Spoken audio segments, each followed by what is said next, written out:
Divorcer était absolument le bon choix. Vous et votre enfant êtes toujours aussi pitoyables. Je gagne 200 000 $ par an. Il semble que mon ex-mari ne cherche qu'à se vanter.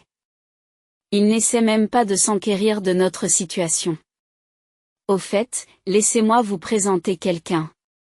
Et, venez ici, voici ma nouvelle femme, Harriet. Il m'a présenté sa nouvelle épouse. Mais à quoi pense-t-il? Oh, c'est ça. On a fini? Alors, au revoir.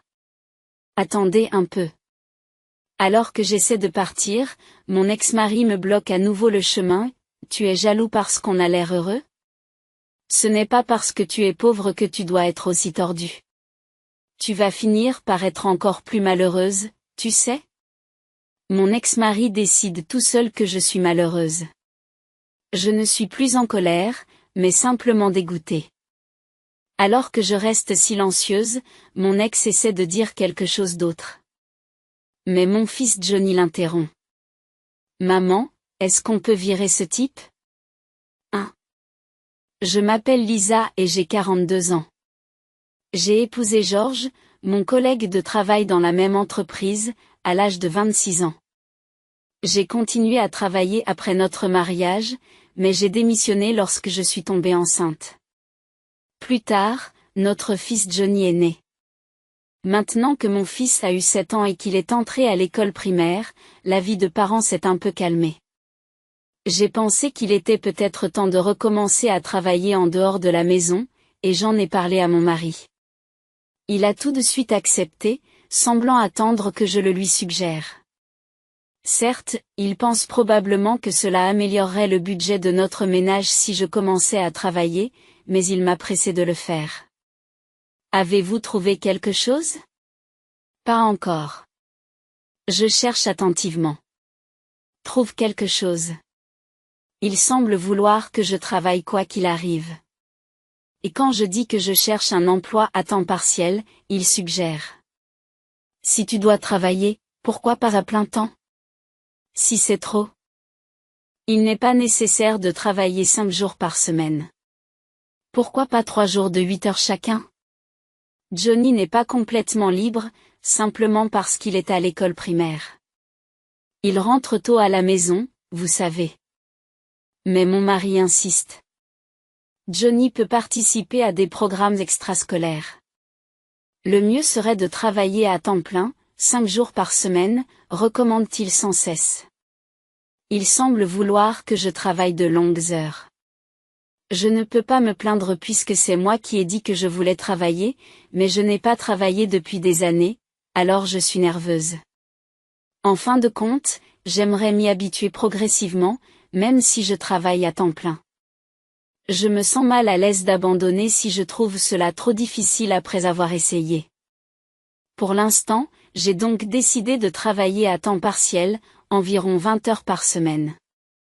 Mon mari s'est plaint qu'il serait préférable de travailler à temps plein tout de suite, mais il a accepté à contre-ségur lorsque j'ai dit que j'y réfléchirais si je pouvais le supporter. Je ne pensais pas qu'il se soucierait autant de nos finances.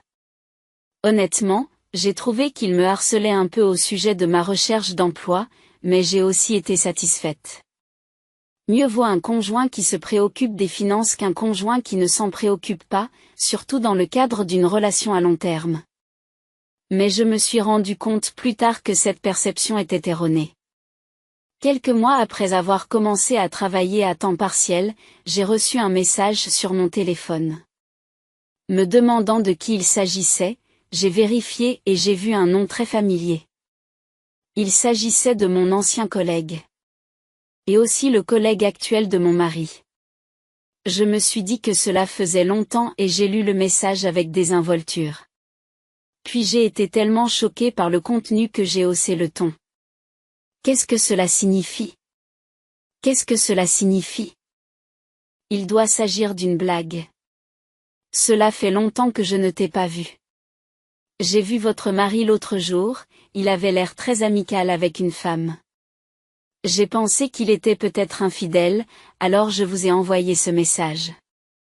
Le message m'informait de la liaison de mon mari. Il contenait même des photos.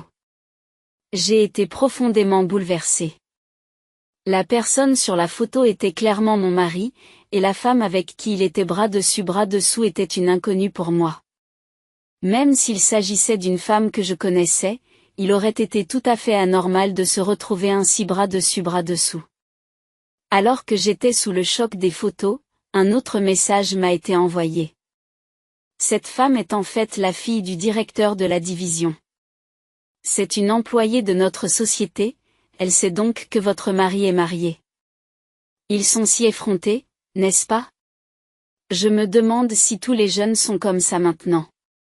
Le message de ma collègue montrait clairement qu'elle appréciait ses ragots, mais je lui ai répondu en la remerciant et j'ai fermé l'application de messagerie. Je n'ai jamais pensé que mon mari me tromperait. Mais quand j'y ai réfléchi, beaucoup de choses ont commencé à prendre un sens. Notamment le fait qu'il m'avait poussé à travailler dur même lorsque je n'étais pas satisfaite de la garde de mes enfants. Il devait penser que cela lui donnerait plus de temps pour me tromper. Et aujourd'hui, il est censé être parti en voyage d'affaires pour la nuit. C'est probablement un mensonge pour passer du temps avec sa maîtresse. Le lendemain, lorsque mon mari est rentré à la maison, je l'ai immédiatement confronté. Je savais que si nous devions divorcer, je devais garder la tête froide et rassembler des preuves, mais je ne pouvais pas faire comme si tout allait bien. De quoi s'agit-il? Lui ai-je demandé en lui montrant la photo. Mon mari a été un instant décontenancé, mais il s'est vite repris et a répondu avec assurance. Ah, si tu le sais. C'est qu'il n'y a rien à faire. C'est exactement comme tu le vois. J'étais surprise, je m'attendais à une sorte d'excuse. Cette femme est la fille du chef de division, n'est-ce pas? Le chef de division est destiné à monter encore plus haut dans l'entreprise. Vous comprenez ce que je veux dire? Pour être franc, je gagnerais plus à épouser cette femme. Cela garantirait ma promotion. De plus, elle est plus jeune et plus jolie que vous. Il m'a regardé d'un air dédaigneux. Je pensais que s'il pleurait et s'excusait, je n'irais pas jusqu'à divorcer à cause de notre enfant, Johnny. Mais son attitude, qu'est-ce que c'était? Il ne semblait pas du tout se sentir coupable de m'avoir trompé. Il me comparait même effrontément à sa maîtresse, disant qu'elle était meilleure que moi.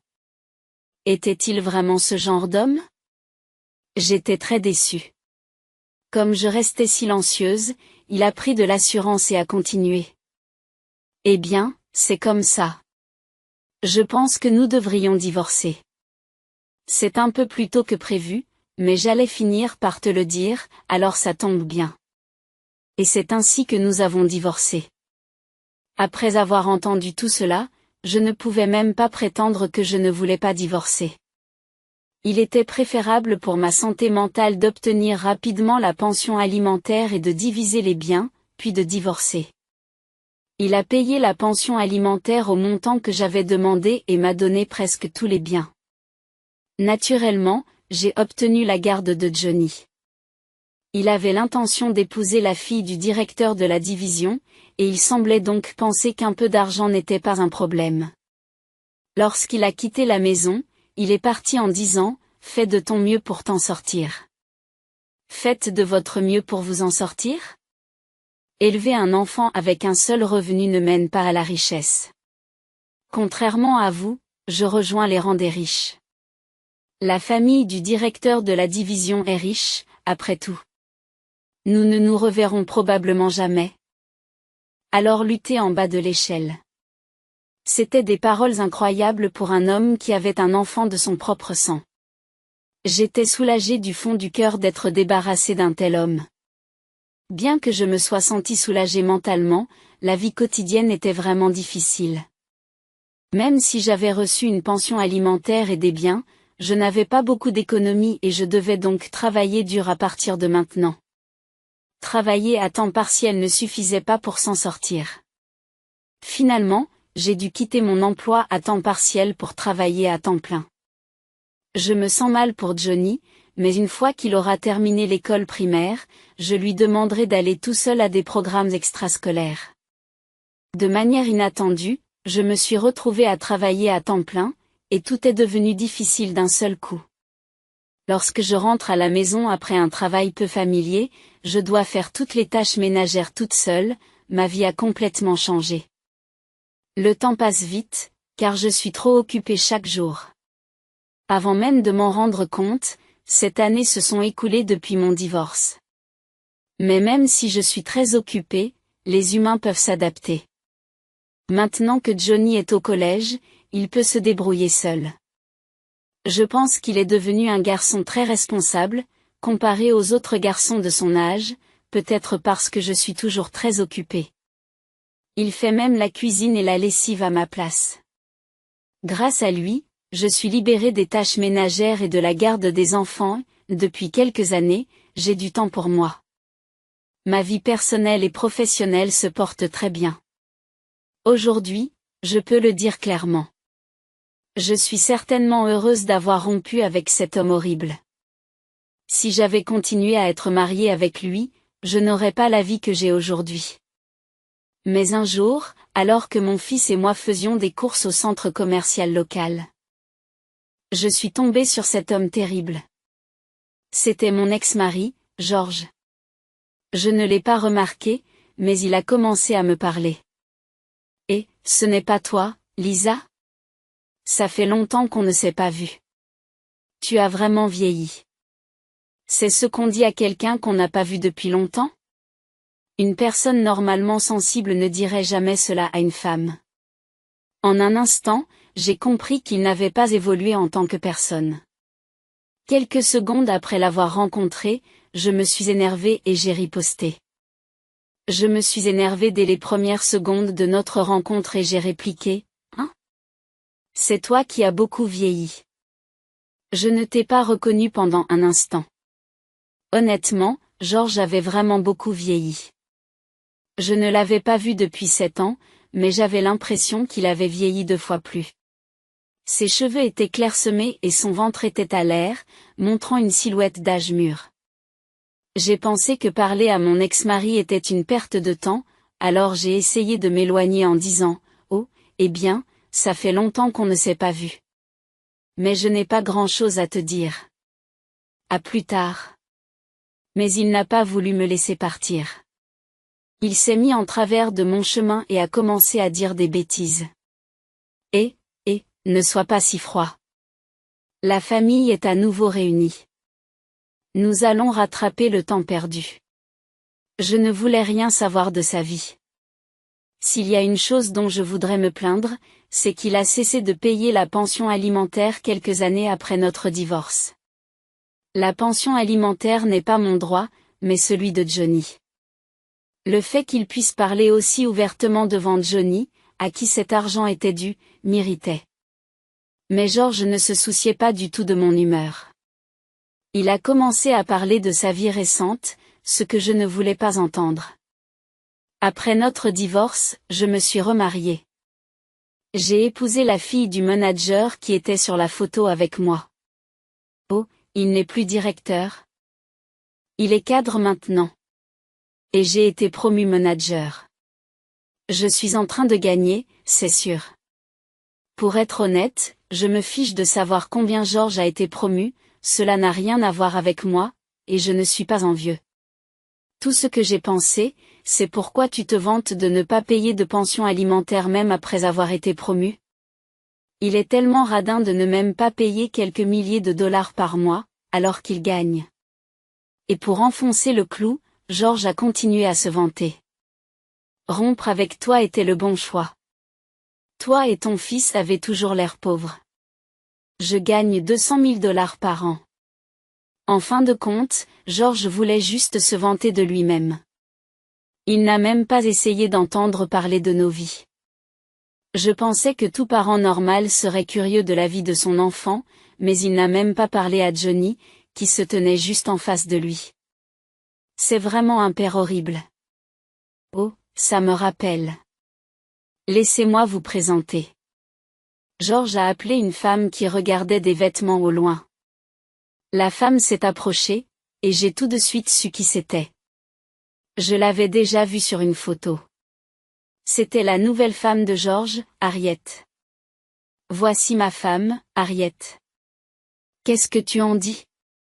Elle est bien plus belle que toi, n'est-ce pas? Il m'a présenté sa nouvelle femme. À quoi pensait-il? Cette femme m'a volé mon mari quand nous étions mariés. Je suis contente que nous soyons séparés maintenant, mais à l'époque, c'était choquant, et je lui en ai voulu. Je n'ai pas du tout une bonne impression de cette femme. On pourrait penser que mon ex-mari le sait, même s'il n'est pas des plus brillants, mais il doit vraiment nous regarder de haut. Il ne semble pas avoir l'intelligence de s'en rendre compte. Oh, c'est tout? Je n'ai pas le temps. Au revoir. J'ai dit au revoir en me sentant très mal à l'aise. Bien sûr, je ne jette même pas un coup d'œil à la femme, sans parler de la saluer. Attendez un peu. Alors que je m'apprête à partir, mon ex-mari me bloque à nouveau le passage. Arrêtez. Ce n'est pas la peine d'entendre parler de votre vie de famille. Vous êtes jaloux parce que nous avons l'air heureux? Il n'y a pas que la pauvreté et l'argent, il ne faut pas non plus être amer dans son cœur. Vous n'en serez que plus malheureuse. Mon ex-mari décide arbitrairement que je suis malheureuse. Occupez-vous de vos affaires. Je suis parfaitement heureuse, alors laissez-moi tranquille. Ce qui est le plus malheureux ces derniers temps, c'est que vous me parliez. Même si je dis que je suis heureuse, mon ex-mari ne le croit pas du tout et s'inquiète arbitrairement de ma situation. Le bonheur varie d'une personne à l'autre, mais être pauvre n'est pas heureux. Ne vous poussez pas à bout. Il est probablement impossible pour vous de vous remarier dans ces conditions. Je m'inquiète pour vous en tant qu'ex-mari, vous savez? En disant cela, le visage de mon ex-mari affichait une expression totalement opposée à l'inquiétude. Il se moque complètement de moi. Quand j'ai regardé le visage de la femme de mon ex-mari qui se tenait à côté de lui, elle souriait aussi, comme si elle se moquait de moi. Je ne serai jamais amie avec cette femme. Elle se sent bien en regardant les gens de haut, c'est la pire des femmes. Je te l'ai dit, tu es bien meilleure. Aie confiance en toi. Mon ex-mari fait-il de la lèche à sa femme actuelle ou la vante-t-il comme étant la meilleure par rapport à moi? Il a été promu grâce à sa femme actuelle, alors il la flatte probablement chaque fois qu'il le peut. C'est vraiment le pire des hommes. Tu es vraiment le niveau le plus bas de la femme. Je n'arrive pas à croire que tu aies pu l'épouser. La femme de mon ex-mari m'insulte, alors que nous venons de nous rencontrer. C'est le pire des comportements. J'ai voulu quitter les lieux au plus vite pour ne pas répliquer, mais mon ex-mari s'est mis devant moi, je n'ai pas pu bouger. Je vous le dis, nous sommes toujours amoureux. Donc les chances de se remettre ensemble sont nulles. Ne vous faites pas d'illusions. Mon ex-mari semble avoir un délire fou. Il pense que je suis toujours attachée à lui, alors que cela fait 7 ans que nous avons divorcé à cause de sa liaison. Sa tête est tellement remplie de fantasmes que je ne peux rien dire. Lorsque j'étais à court de mots à cause des illusions ridicules de mon ex-mari, il semblait penser qu'il avait raison. Et, trop choqué pour dire quoi que ce soit. Il n'est pas facile d'être un homme populaire. Qu'y a-t-il de populaire dans l'apparence d'un homme d'âge mûr? J'ai dépassé la colère et je commence à me sentir mal. Quand je me suis tue, mon ex-mari a voulu ajouter quelque chose, mais Johnny l'a interrompu. Maman, tu peux virer ce type? Mon ex-mari est abasourdi par les paroles incompréhensibles de Johnny. Il semble que Johnny soit très en colère. Tu m'appelles ce type au lieu de papa? Ça n'a pas d'importance, mais qu'est-ce que tu veux dire? Je ne vais pas me faire virer, n'est-ce pas? Tu es au collège maintenant, étudie correctement. Il parle mal à Johnny aussi. C'est impardonnable qu'il se moque aussi de mon fils bien-aimé. J'étais sur le point d'exploser de colère contre mon ex-mari quand j'ai entendu une voix m'appeler. Qu'est-ce qui se passe ici? Un homme s'est approché en m'appelant. Mon ex-mari s'est figé en voyant le visage de l'homme. Pourquoi êtes-vous ici, patron, demande mon ex-mari à l'homme qui se trouve devant lui. Je suis juste venu faire des courses avec ma famille. Vous voulez dire que je ne devrais pas être là? Non, je suis désolé. Ce n'est pas ce que je voulais dire, mais je me demandais pourquoi vous parliez à mon ex-femme.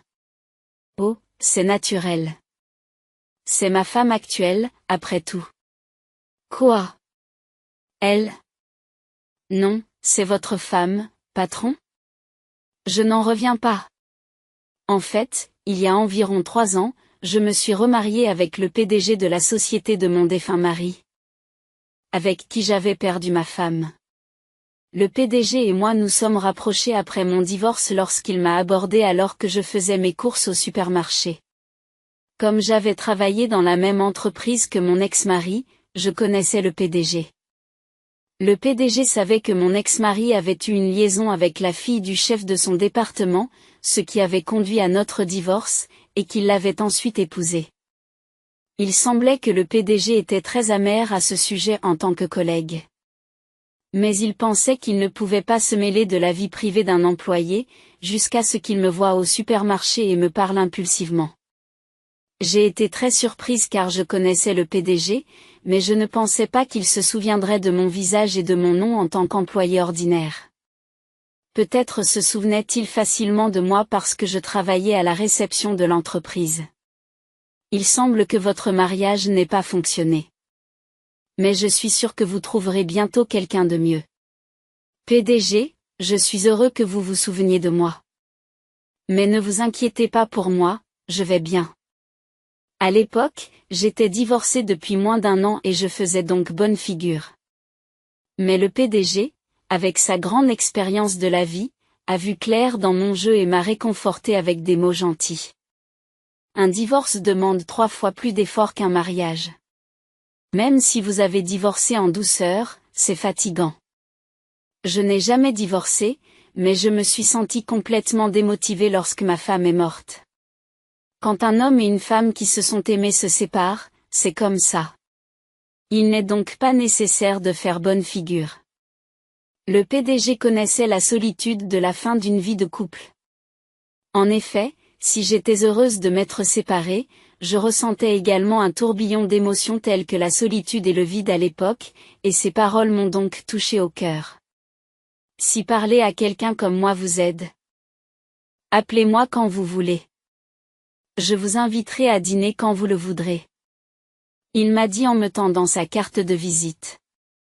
J'ai pensé qu'il serait trop audacieux de le contacter pendant environ 2 ans, mais au fil du temps, je me suis calmée et j'ai eu envie de parler à nouveau à quelqu'un. J'ai donc finalement décidé d'appeler le PDG. Malgré son emploi du temps chargé, le PDG a pris le temps de m'accueillir et m'a invité à dîner. Lorsque j'étais employée, le PDG était encore un chef de département et il avait une aura inaccessible puisqu'il était le fils de l'ancien PDG, mais une fois que nous avons dîné ensemble, j'ai trouvé qu'il était facile de lui parler, comme un oncle sympathique. Peut-être parce que je n'étais plus un employé, le PDG et moi sommes rapidement devenus de bons amis de boisson. Environ 1 an plus tard, le PDG m'a demandé en mariage d'un air sérieux. Tu plaisantes, Steve? Ne plaisante pas comme ça. On me l'a dit en buvant, alors j'ai cru que c'était une blague, mais le PDG était sérieux. Au début, je voulais t'encourager après ton divorce, mais le fait d'être avec toi me calme vraiment.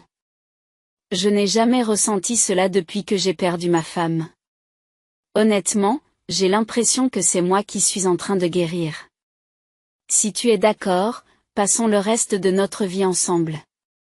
Donne-moi un jour pour y réfléchir. J'ai dit et consulté mon fils. Cela ne me dérange pas. Tu devrais décider si tu l'aimes ou non, maman. Comme il n'y avait pas d'opposition particulière, j'ai décidé d'épouser le PDG. Pour être honnête, je l'aimais bien. Je pensais qu'il n'était qu'un compagnon de beuverie, mais je me sentais vraiment guérie lorsque j'étais avec lui. Nous nous sentions tous les deux réconfortés, et je pensais donc qu'il n'y avait pas d'obstacle à la vie commune. Et quand j'ai entendu l'histoire de la femme décédée du président, j'ai vraiment compris qu'il l'aimait. Chaque fois que j'entendais cette histoire, je me disais que je serais heureuse si je pouvais épouser quelqu'un qui m'aimait comme ça. Pour être honnête, je me sentais même un peu jalouse de sa femme. C'est ainsi que nous sommes devenus un couple heureux. Le président adore mon fils Johnny, comme s'il était le sien. C'est peut-être parce que le président n'a pas eu d'enfant avec sa précédente épouse, mais ils s'entendent si bien qu'ils ont l'air d'un vrai père et d'un vrai fils. Je suis vraiment heureuse maintenant, comme je l'ai dit à mon ex-mari. Le visage de mon ex-mari est devenu pâle, tremblant, lorsqu'il a appris que j'avais épousé le président. Il ne s'attendait pas à ce que le mari de sa pauvre ex-femme, qu'il méprisait, devienne président. Papa, cet homme se moque de maman. Renvoyez-le. Johnny parle sans pitié de mon ex-mari au président. Idiot, non Johnny, de quoi tu parles? Nous ne faisions que bavarder. Mon ex-mari essaie d'arrondir les angles, mais c'est clair pour le président. Vous avez tendance à mépriser les gens de l'entreprise. Johnny dit probablement la vérité. J'ai entendu de mauvaises rumeurs à votre sujet de la part de vos subordonnés.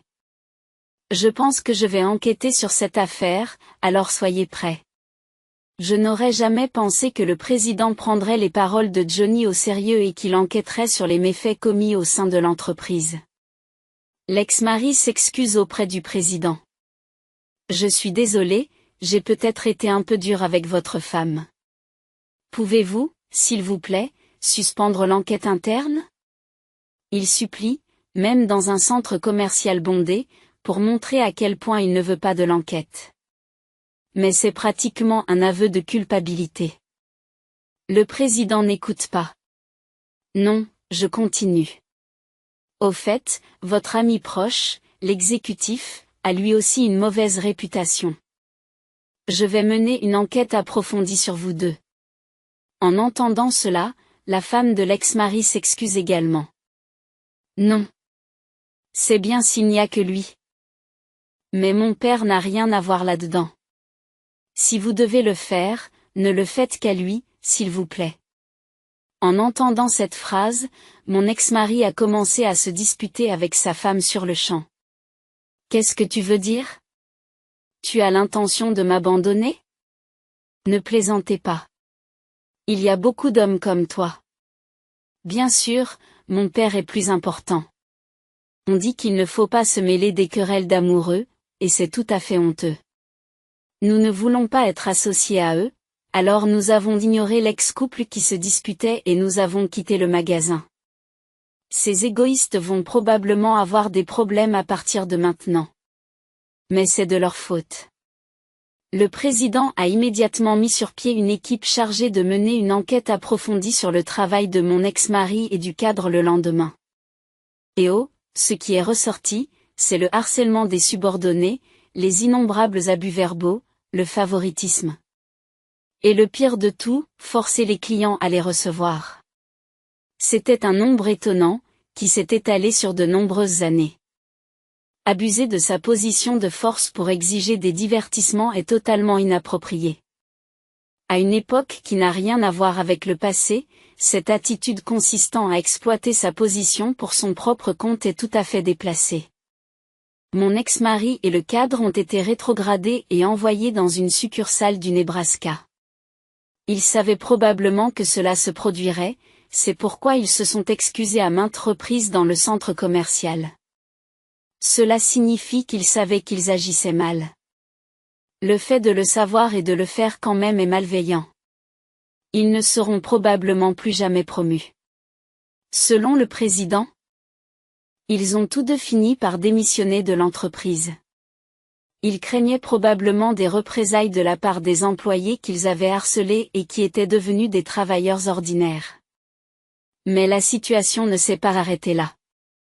Ils ont été poursuivis en justice par les employés qu'ils avaient harcelés. Comme ils étaient détestés par la quasi-totalité des employés, les preuves étaient nombreuses et ils ont complètement perdu au tribunal. Ils ont été accusés d'une énorme compensation et ont fini par s'endetter. La femme de l'ex-mari, dont la famille est devenue pauvre, semble avoir blâmé son mari, et leur mariage a tourné au vinaigre. Ils ont fini par divorcer peu après.